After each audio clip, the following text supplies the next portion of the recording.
बिस्मिल्लाहिर्रहमानिर्रहीम। अॼु को असांजो मौज़ू शाह अब्दुल लतीफ़ भिटाई जे सुर सोरठ मां आहे। सुर सोरठ। आज का हमारा मौजू सुर सोरठ से शाह अब्दुल लतीफ़ भिटाई ने इस सुर को बहुत पसंद फरमाया है और इसका एक किरदार है जो हम आपको बाद में बताएंगे, जिस किरदार को शाह अब्दुल लतीफ़ भिटाई खुद अपना किरदार समझते थे। अब शाह अब्दुल लतीफ़ भिटाई का ये सुर सोरठ जो है, इसमें जैसे नाम से सोरठ जो है वह खातून का नाम है, एक बहुत ही खूबसूरत खातून, और उस खातून के खातिर बहुत बड़ी एक जंग भी लड़ी गई दो राजाओं के दरमियान, और काफ़ी दिन तक एक राजा ने दूसरे राजा के महल का और उसके किले का मुहासरा भी किया और फिर वो शिकस्त खुर्दा होकर वापस चला गया। तो ये कहानी शुरू होती है जब राय ड्याच, जो जूनागढ़ का एक बादशाह है, उस बादशाह की एक बहन है और उस बहन के यहाँ एक बेटा पैदा होता है। और जब वो बेटा पैदा होता है तो उसके बारे में एक बुज़ुर्ग शख्सियत उस बेटे को देख के फरमाती है कि ये बेटा अपने मामू का, यानी राय ड्याच जो है उसके बारे में उनका सिर लेगा। तो बहन ने ये सोचकर कि मैं इस बेटे को अपने पास नहीं रखती, एक संदूक में डालकर और दरिया में डाल दिया, और वो दरिया में चलता हुआ एक दूसरे राजा की नगरी में पहुंच गया। इस राजा का नाम राजा अनेराय है। अब राजा अनेराय जो है उसके यहाँ 60 के करीब लड़कियां हैं जो पैदा हुई हैं उनके उसके घर, मुख्तलिफ उसकी जो मलकाएँ थी उनसे बहुत लातादाद उनकी वो बीवियां थी उनमें से। और उनके यहाँ भी उसी वक्त उसी ड्यूरेशन में एक लड़की पैदा होती है। तो राय, ये जो राजा है अनेराय, ये गुस्से में आके उस लड़की को संदूक में डालकर दरिया बुर्द कर देता है, और वो संदूक जो है वो चलती हुई राय ड्याच के मुल्क में या जहाँ उनकी बादशाह थी वहाँ पहुँच जाती है।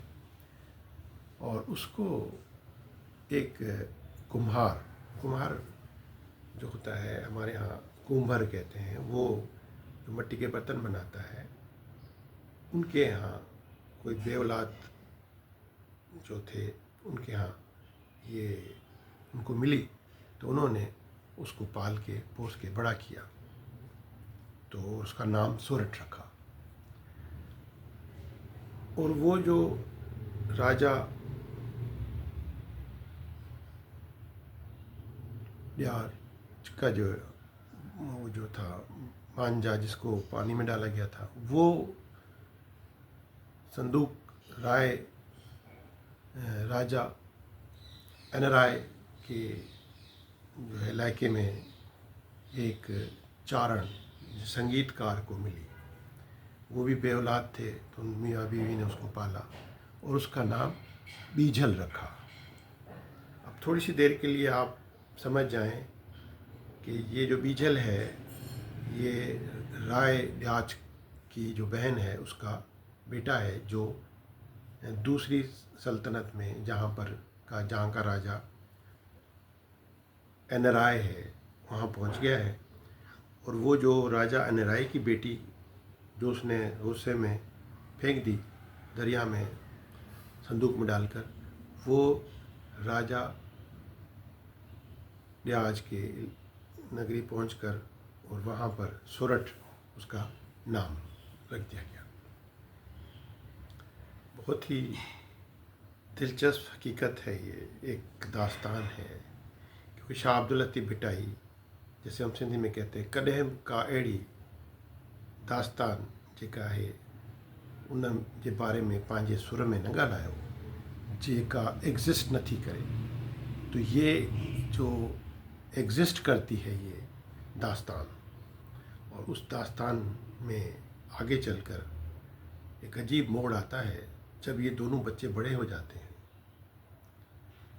तो सोरठ की खूबसूरती का चर्चा हो जाता है बहुत ज़्यादा, और सोरठ की खूबसूरती के चर्चे होते हैं, और उस तरफ बीजल जो संगीतकारों के यहाँ पलता है वो भी बड़ा संगीत का माहिर हो जाता है। तो एक मर्तबा वो जंगल से गुज़रता है, वहाँ पर उसकी नज़र जंगली जानवरों पे पड़ती है, और एक आवाज़ सुनाई देता है कि लोग उस आवाज़ के ऊपर, वो जो जानवर हैं वो गर्दन हिला रहे हैं और एक जगह बेखुद खड़े हैं, जिनमें बड़े ख़तरनाक जानवर भी हैं, हिरन भी हैं, और सब जानवर वहाँ खड़े हैं और मस्त हैं। तो वो उस डायग्नोस करता है कि वो जगह क्या है, ये आवाज़ कहाँ से आ रहा।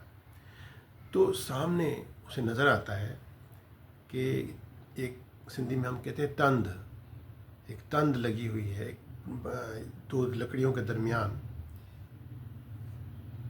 एक धागा सा एक बना हुआ है, जिसको तंद कहते हैं हम, तार सा बना हुआ है। ये तार नहीं है एक्चुअली, ये जिसको इंग्लिश में हम कहते हैं गट या आंतें, ये जो आंत जो है वो दो लकड़ियों के दरमियान में खिंची हुई है, और वो सूख कर एक तंद बन गई है, एक मतलब तार सी बन गई है।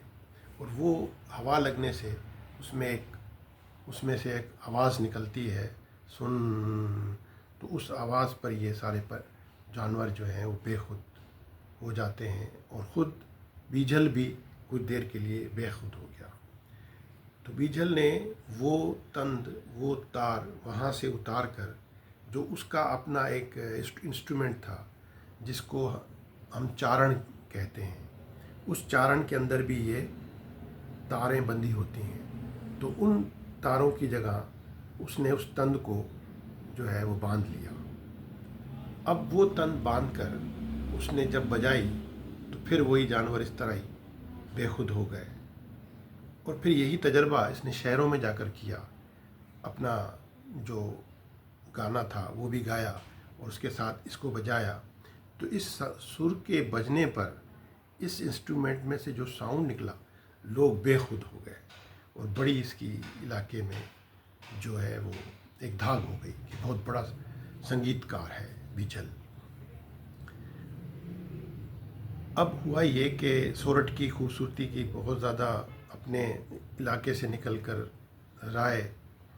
अनाराय जो दूसरा राजा है, असल में ये सोरठ जो है उसी की बेटी है, मगर उस तक ये जब खबर पहुंची कि एक बहुत खूबसूरत लड़की है फलां राजा ब्याज के इलाके में, तो उसने अपने लोगों को भेजकर पैसे वैसे ऑफ़र करके उसके फादर को कहा कि तुम डोली में बिठा के मेरी नगरी में ले आओ, हम तुम्हें इतना दौलत और पैसा देंगे।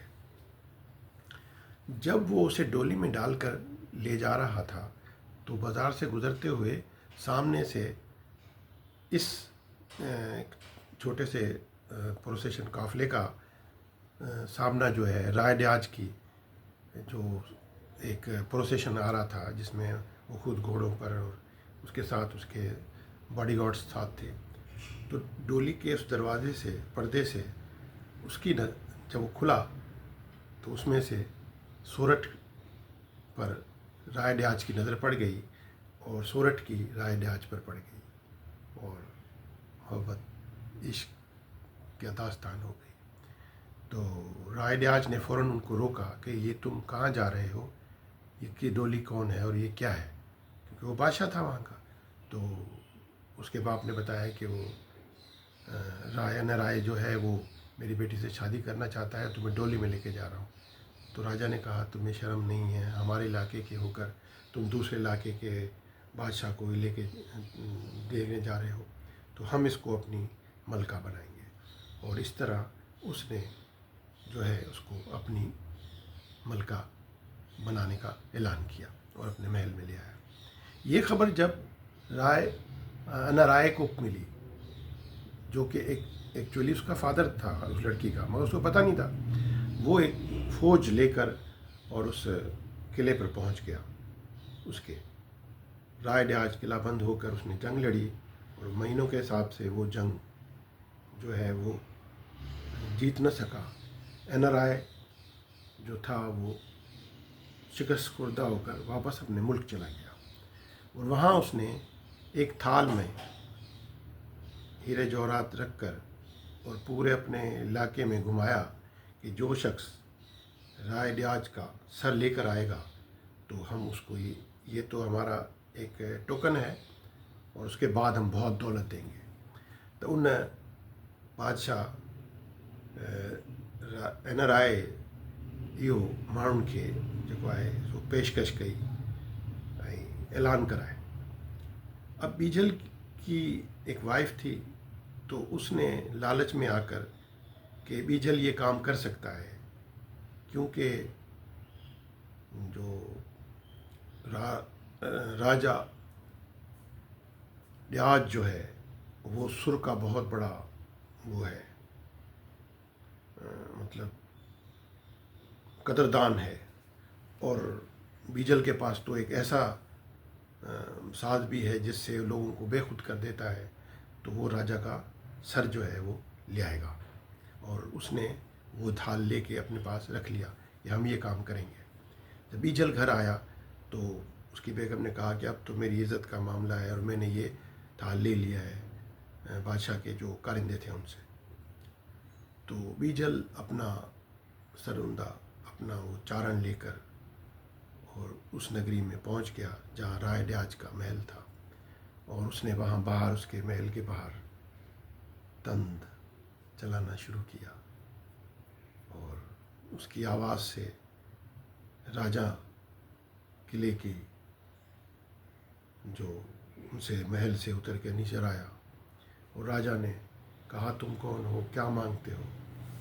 तो बीजल ने कहा कि मैं तुमसे एक राज की बात करने आया हूँ। तो राजा ने कहा, ठीक है, तुम आकर आ जाओ मेरे महल में और आकर ये राग और सुर बजाओ। अब जैसा कि ये शुरू हुआ, बीजल ने गाना राग गाया, तो उधर आए उस राजा, मैं तेरे घर आया राजा। और फिर ये कहानी आगे चली जो हम आपको दूसरे पार्ट में बताएंगे। तो उधर आए उस राजा, ब्यादर करे दूर, साइल थो सैन हणे,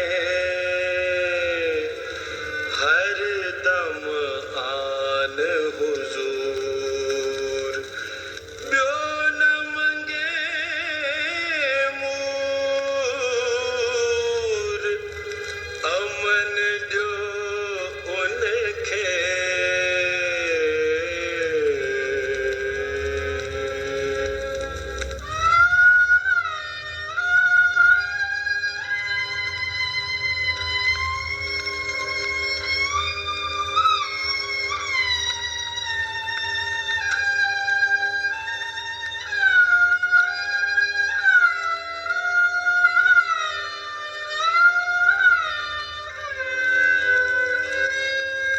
सूरत सब सुल्तान अला, पाण ॾिसण आयो पंहिंजो तमाशो।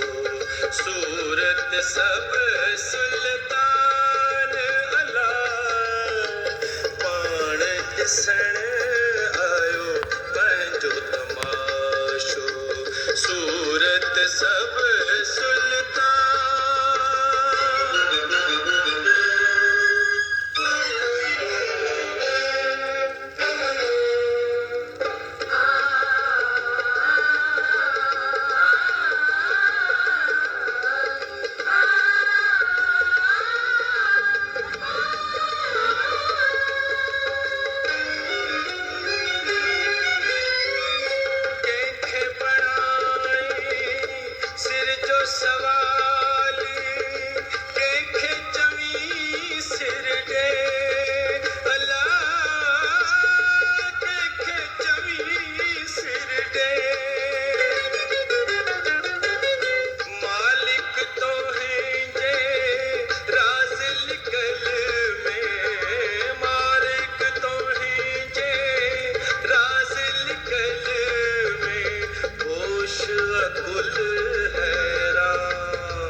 वठ पंहिंजो तमाशो पाण ॾिसी वठ पंहिंजो तमाशो सूरत सभु सुल्तान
see